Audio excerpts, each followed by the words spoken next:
अब सड़कें चमचमा रही है, तो इनको चाहिए डूबे हुए सड़क, मगर इनके किस्मत चमके, ये यही चाहते हैं, जनता नहीं होने देगी। कोई प्रश्न हो तो अवश्य पूछे। देखिए, राहुल गांधी कौन से गरीब की लड़ाई लड़ रहे हैं हमको भी पता है। राहुल गांधी लड़ रहे हैं अपने लिए, क्योंकि राहुल गांधी जी को लगता है कि वो एंटाइटल्ड है। उनको लगता है कि इस देश पे शासन करने का अधिकार गांधी परिवार के पास है। गांधी परिवार अगर शासन से बाहर होती है तो वो जल बिन मछली जैसी उनकी हालत होती है। तो सब हमेशा इमरजेंसी लगाया उन्होंने। तो ये गरीब, कौन सी गरीब की लड़ाई लड़ रहे हैं राहुल गांधी? कौन गरीबी का डेफिनेशन जानते हैं राहुल गांधी? गरीबी की स्पेलिंग बता देंगे राहुल गांधी? आप बताइए। नहीं, वो सब कुछ हम कलावती के घर गए, वो सब कुछ हमने ड्रामा देखा है राहुल गांधी का। इनके पूरे पुस्त आप देख लीजिए, गरीबी हटाओ, गरीबी हटाओ, गरीबी हटाओ, गरीबी हटाओ। जवाहरलाल नेहरू बोलते थे गरीबी हटाओ, इंदिरा गांधी बोलती थी गरीबी हटाओ, राजीव गांधी बोलते थे गरीबी हटाओ, सोनिया गांधी बोलती थी गरीबी हटाओ। अब राहुल गांधी बोलते हैं गरीबी हटाओ। उनको बोलने का मौका नहीं मिलेगा वैसे तो, मगर बोलते तो रहते हैं प्रेस कॉन्फ्रेंस में गरीबी हटाओ। मगर हटाया किसने गरीबी? 25 करोड़ लोगों को अगर गरीबी रेखा से ऊपर उठाया तो वो मोदी जी ने उठाया। तो कौन गरीब के लिए लड़ रहा है? ये वोटर लिस्ट में जिसके नाम कटे हैं उसका एक प्रक्रिया है, संवैधानिक प्रक्रिया है, और वो संवैधानिक प्रक्रिया सुप्रीम कोर्ट अभी देख रही है। छाप कर भी इलेक्शन कमीशन ने दिया है, बीएलए कंप्लेंट करे बीएलओ को जाकर, तभी तो 1 महीने का समय दिया जाता है। गरीब हो या अमीर हो, देश के हर नागरिक के लिए संविधान ने अधिकार दिए हैं, बाबा साहेब ने अधिकार दिए। अधिकार का प्रयोग करे, केवल चोर चोर ना चिल्लाए। ये बचपन में हमने कुआं चोरी वाली कहानी सुनी थी। ये मतलब आपको सुना कुआं चोरी हो गई है? ये होती थी, ये कांग्रेस के जमाने में कुआं चोरी होती थी, मतलब कागज में कुआं खुद जाता था मगर वहां कुआं होता नहीं था। तो बाद में जब इंस्पेक्शन के लिए जाते थे बड़े बड़े अधिकारी, तो क्या रे कुआं तो चोरी हो गया, कुआं चोरी हो गया। तो ये पूरी राहुल गांधी और कांग्रेस पार्टी का ये कुआं चोरी वाली कहानी है। मतलब कुछ है नहीं इनके पास एजेंडा। आप देखिए, पहले चौकीदार चोर है, अंग्रेजी में भी कर देंगे। देखिए, ये पहले चौकीदार चोर है, अब इलेक्शन कमीशन चोर है। ये हर कोई चोर है। जो लोग बेल पे बाहर हैं उनके लिए हर कोई चोर है, सिर्फ वही चोर नहीं है। मैं तो मंच पे आज लालू जी को देख रहा था, मुझे तो आश्चर्य होता है। बेल पे बाहर हैं, चारा चोरी के लिए बाहर हैं, और उनकी पार्टी चोरी चोरी करके प्रेस कॉन्फ्रेंस कर रही है, चोरी चोरी। बताइए क्या हो रहा है? आपने सही कहा कि राहुल गांधी और ऑपोजिशन पार्टीज ने, और खास करके कांग्रेस ने, ये जो मॉनसून सत्र था उसे समाप्त कर दिया, डिस्ट्रॉय कर दिया। मगर आपने पूछा कि क्या वो सफल हो गए? याद रखिए, डिस्ट्रॉय और सफल ये दोनों शब्द कभी भी एक साथ नहीं जुड़ सकते। जो डिस्ट्रॉय करता है, जो समाप्त करता है, जो खराब करता है, जो ध्वंस कर देता है बने बनाए चीज को, वो असफल ही होता है। तो कांग्रेस पार्टी ने अपने आप को देश के सामने उजागर किया है, दिखाया है कि हम ध्वस्त करते हैं। एक एक दिन में करोड़ों रुपए खर्च होते हैं। हम सभी सांसद यहां पर क्यों बैठे हैं? ताकि चर्चा, सार्थक चर्चा हो सके।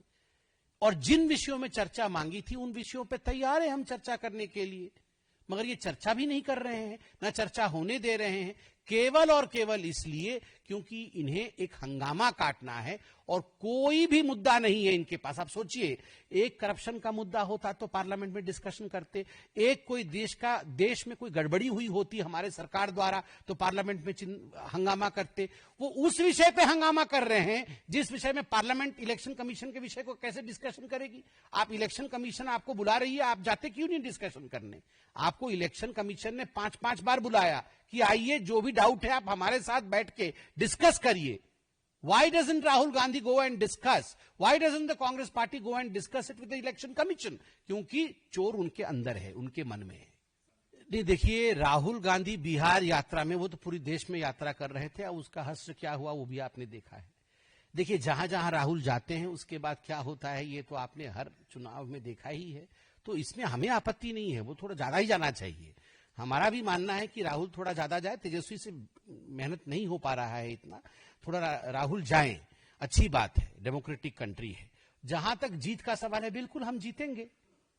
हमने अच्छा काम किया है बिहार में, गरीबों के लिए काम किया है हमने बिहार में, हमने नौकरियां दी है बिहार में, हम सार्थकता के आधार पर, अच्छे काम के आधार पर, सकारात्मकता के आधार पर जीतेंगे और जीत हासिल करेंगे। नकारात्मकता से कभी जीत नहीं होती है और यह बात राहुल गांधी भी जानते हैं। It's a very important issue today that we had a great discussion pending in the parliament today. The parliament was due to discuss the space research of India, in fact the success story of India in the domain of space. And most importantly, Mr. Shukla had just come day before yesterday to India. He was received by both the Chief Minister and the Honorable Union Minister, Mr. Jitendra Singh Ji. Mr. Jitendra Singh Ji opened the debate today, discussion today, on the achievements of space technology by this great country, India, as to how in the yesteryears, India could not do, though it had the intention, though it had the talent, though it had the wherewithal, but still we could not achieve what we achieve today. Because today we have the intention as well as the political willingness to move in that way. But astonishingly, continuously while the Honorable Minister was speaking, was deliberating on this very important issue, the opposition kept on disrupting, and in fact, there was a point where opposition members tried to jump so that their placards could be thrown in front of the Honorable Minister. The Honorable Minister was democratic enough, and I would say he added a tinge of humor by saying that I am in space, so you cannot in fact come and hinder me. In a way, he said that Bharatiya Janata party वहां तक आज आ चुकी है कि आप ये जो disruption कर रहे हैं उससे हम अब disturb nahi honge. But it's really a matter of shame that while the parliament should be honoring Mr. Shukla, who belongs to the armed forces and who in fact achieved a great feat today, made India proud, we could not stand for him today. We could not applaud for him today. This is for India to think what the opposition is doing. देखिए, आज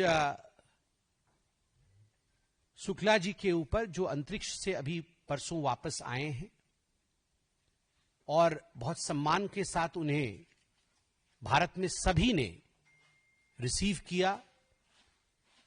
आज उन पर debate होना था, उन पर discussion होना था। स्पेस टेक्नोलॉजी, अंतरिक्ष में जो टेक्नोलॉजी भारत ने अपने प्रदर्शित किया है, भारत आगे बढ़ी है, इन सब विषयों पर आज चर्चा होना था संसद के अंदर।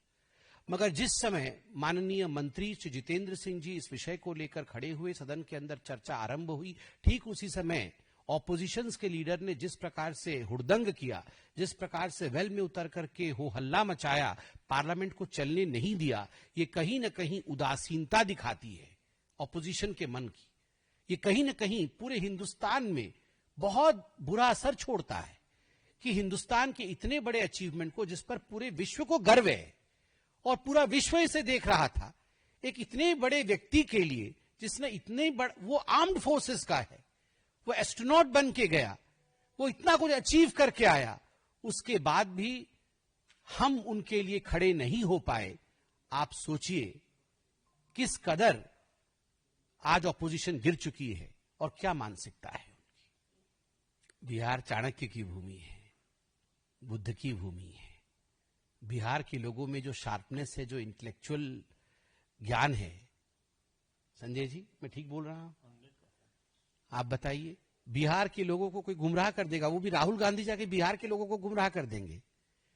ये चोर चोर शब्द तो राहुल गांधी का फेवरेट शब्द है, कब से नहीं बोल रहे हैं, वो शुरू से ही चोर चोर बोल रहे हैं। मगर क्या हिंदुस्तान की जनता, क्या बिहार की जनता राहुल गांधी को सीरियसली ले रही है? कोई राहुल जी को सीरियसली नहीं ले रहा है। बिल्कुल देखिए, राफेल के लिए क्या क्या चोर चोर कहा था, फिर 3 बार कान पकड़ के उठक बैठक सुप्रीम कोर्ट में करना पड़ा राहुल जी को। वीर सावरकर के लिए क्या क्या जाके महाराष्ट्र के चुनाव के समय बोला, उसके बाद अभी कान पकड़ के बैठे हुए हैं सुप्रीम कोर्ट में, बाकी कोर्ट्स में भी। तो ये इसी प्रकार थोड़े दिन में देखिएगा, फिर कान पकड़ेंगे। ये जो चोर चोर बोल रहे हैं, अभी मैं तो कल देख रहा था इलेक्शन कमीशन का, या तो एफिडेविट दो या तो माफी मांगो। एफिडेविट भी नहीं देंगे, माफी भी नहीं मांगेंगे, ऐसा तो नहीं चलेगा ना। ये देश है, लोकतांत्रिक तरीके से चलता है, संविधान के अनुसार चलता है, और लोग बहुत समझदार है बिहार के। देखिए, जहां तक बीजेपी और बिहार, बीजेपी और इलेक्शन का सवाल है, बीजेपी का एजेंडा कभी भी ऑपोजिशन का यात्रा या इस प्रकार की ऑपोजिशन की मूवमेंट नहीं होती है। बीजेपी हमेशा अपने एजेंडे पे चलती है और हमारा एजेंडा विकास का एजेंडा है, डेवलपमेंट का एजेंडा है। हमने क्या किया है विगत 11 वर्षों में, एनडीए की सरकार ने बिहार में क्या किया है, नीतीश जी के मुख्यमंत्री काल में किस प्रकार से बिहार आगे बढ़ा है, पहले कानून की व्यवस्था क्या थी बिहार में, किस प्रकार बिहार में बदलाव आया है, इन सब आधार पर बिहार का चुनाव लड़ा जाएगा। स्वाभाविक रूप से ये जो दो लड़के वाला विषय, ये एक्सपेरिमेंट फेल हो चुका है। अब वो लड़के भी नहीं रहे वैसे, आप कब तक उन्हें लड़के लड़के बोलते रहेंगे। चलिए।